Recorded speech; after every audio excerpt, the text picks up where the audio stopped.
The best way to celebrate one's birthday is with old friends. Or enemies.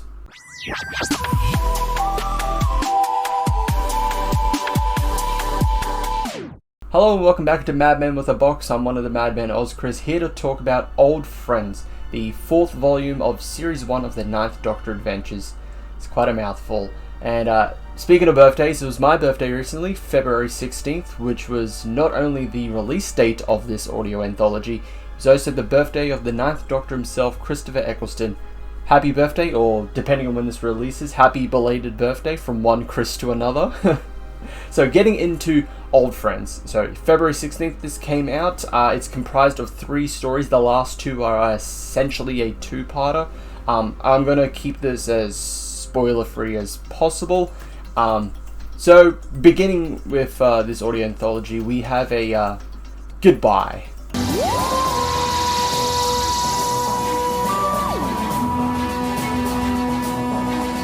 Fond Farewell by David K. Barnes. You'll find that there's many people that attend a funeral, family members, friends, the deceased themselves in more than one way, and at Fond Farewells, an intergalactic funeral parlor, they give people an experience that is not particularly possible, to have one final goodbye with the deceased. Actually the deceased themselves, they temporarily bring them back. Essentially, it's kind of like a brain scan. They put them into like a temporary body so everyone can say their last goodbyes as they farewell them off. And the Doctor is one of the attendants himself. However, the deceased in question, Flynn, has no recollection of not only just the Doctor, but his assistant Sasha, which piques the Doctor's interest. What is wrong with the deceased? And there's not the only thing that's wrong with the deceased, as there's more than one dead body ending up in this funeral. Now, this story it's kind of standalone, but it serves as the push that leads into the last 2 stories. The end of it, the Doctor says, "I'm going to go see an old." Having gone through all this, I'm going to go see an old friend who we know is the Brigadier in the last 2 stories. But for all intents and purposes, it is kind of standalone, but the themes carry on throughout this audio anthology. I quite enjoyed this one. While the twists and what happened in this story are very obviously, I called it as soon as it they were starting, very on probably the first 10 or so minutes. I called the twist of what actually was happening in this story. But regardless, that really didn't impede or ruin my enjoyment of it. David K. Barnes, the writer, I think does a good job of setting up insinuations where they don't hammer over your head.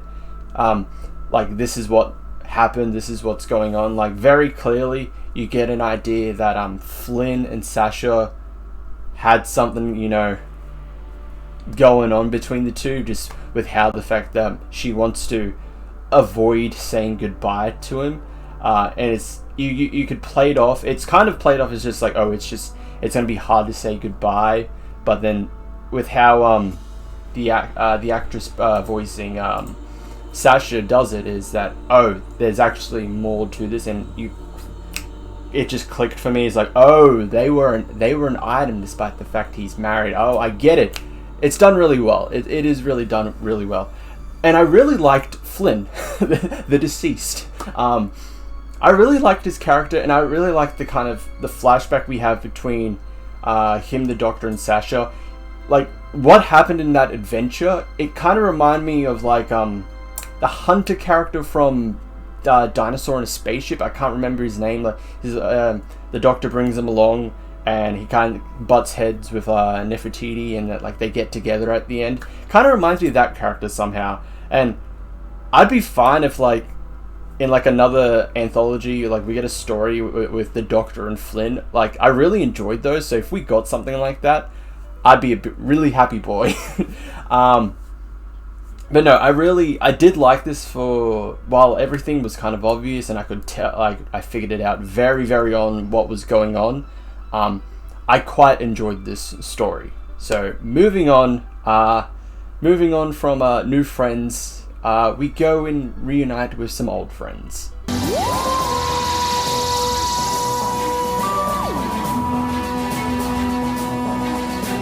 Since the last two stories are a two-parter, I'm going to talk about them together.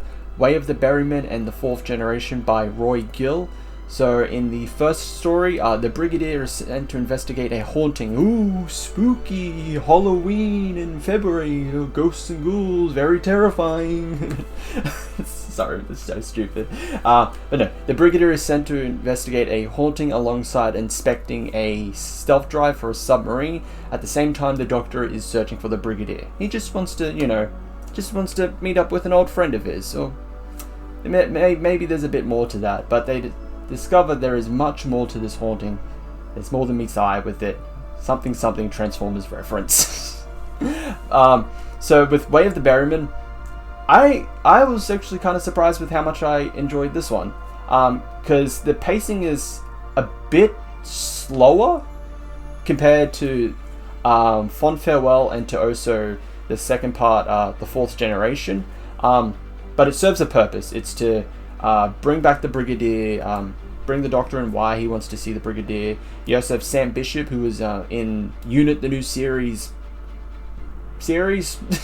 and his love interest, girlfriend Fiona.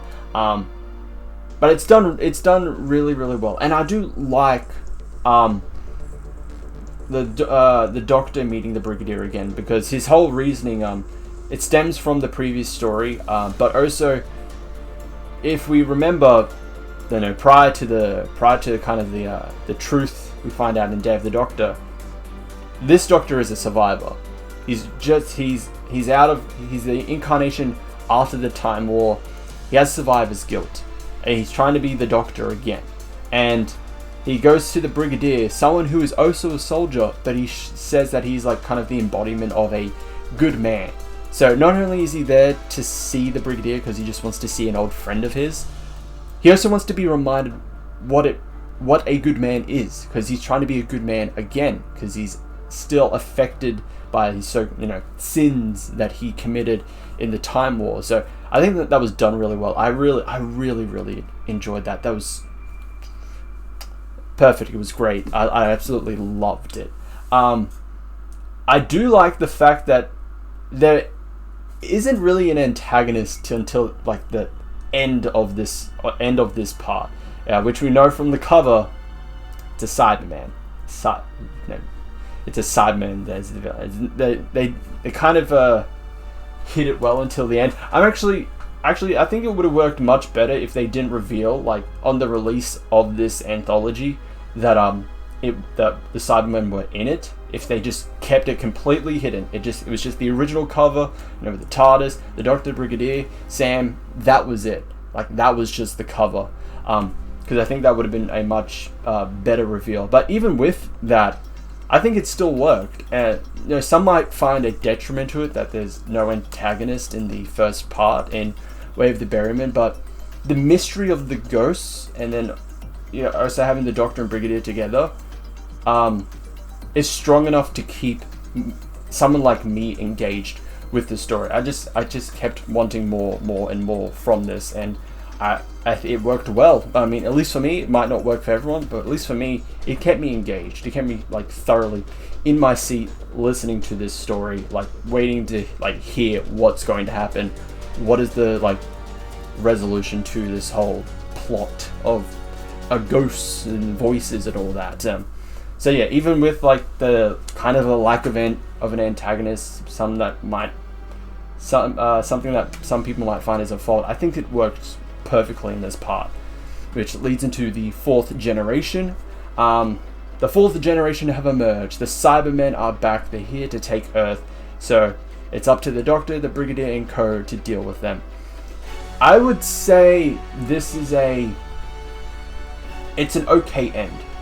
It's an okay story. It has its moments. There's some good moments between Sam and Fiona. I won't spoil it, what happens there, what's happening in the story to them. But I really enjoyed their moments. The Doctor and Brigadier, as always, really enjoyed those as well. Really like those. But I think overall with Fourth Generation, at least for me, I found it a bit weaker compared to Way of the Berryman. because I was so surprised with how much I actually enjoyed that story. Like, even with how it's structured, with a story like that, with how it was structured, not particularly, my cup of tea, but I enjoyed it regardless. Fourth Generation, it was just okay. I think it was fine. It got to the point. It knew what it needed to be, and it was a nice kind of end to the overall story, the overall two-part, and to the Old Friends anthology. So it was fine, and I can't really talk that much about it. One, giving away spoilers, and two, I really didn't take a lot out of it, but I still liked it regardless. I just think Way of the Berryman, which is a much stronger part, doing less but being much stronger. That's how I would say it. I will say I do like there is a callback in Way of the Berryman to Monsters in Metropolis, which is the last story in Volume 3, Lost Warriors, which also featured a Cyberman. And as soon as that callback is made, that event is referenced, I was like, oh, that's neat.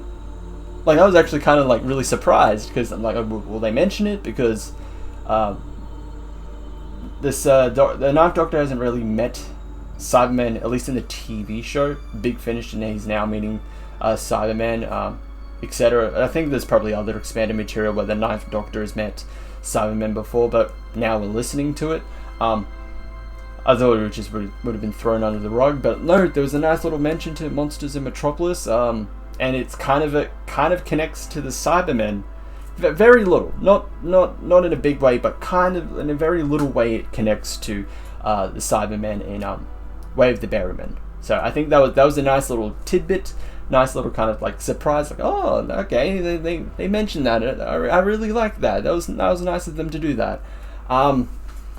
Overall, with Old Friends, I like this. Overall, with Old Friends, I think this was to quote the Ninth Doctor, a fantastic anthology. While there were stories that were much stronger than the others, I think overall it was a nice end to the first series of the Ninth Doctor adventures. Reuniting with old friends, but also setting up what could happen in the future. Because I feel like with the end, with what the Doctor and Brigadier talk about, what the Brigadier says to him, I feel like with Series 2, we might be heading to maybe some Rose territory, considering Billie Piper is coming back for her solo series. I think two more adventures in her solo series, the Dimension Canon, I believe it's called. Correct me if I'm wrong. But maybe. Regardless, if it's more just Ninth Doctor by himself, that's fine. If it's with Rose, it's fine as well, because overall, I'll give my rating to this first before I talk about the whole of Series 1. Okay, Old Friends. I'm going to give this an 8 out of 10. I really enjoyed it. Definitely go check it out. Some really good stuff. But overall, with Series 1, I'm surprised by how much I enjoyed it. The Ninth Doctor isn't particularly my favorite. I'm more of a 10. I'm a 10er. I'm a 10 guy. But that's not to say I don't dislike the Ninth Doctor. I don't know. I think Series 1 of Doctor Who is what started the engine. But in my eyes, in my opinion, Series 2 is when they really revved the engine, really kicked it off. This series, these volumes have showed we really kind of did miss out on a lot of good Ninth Doctor stuff. So big props to Big Finish for giving this to us. So Series 2, I think it's coming out sometime this year. I cannot wait. I really liked Series 1, so I'm definitely going to check out Series 2. But that is my review of Old Friends. Thank you all for watching. I hope you all enjoyed this. Go check out the previous videos myself, or I did with my fellow co-hosts. Like, subscribe, hit the notification bell, and I will see you all in the next one. Ciao.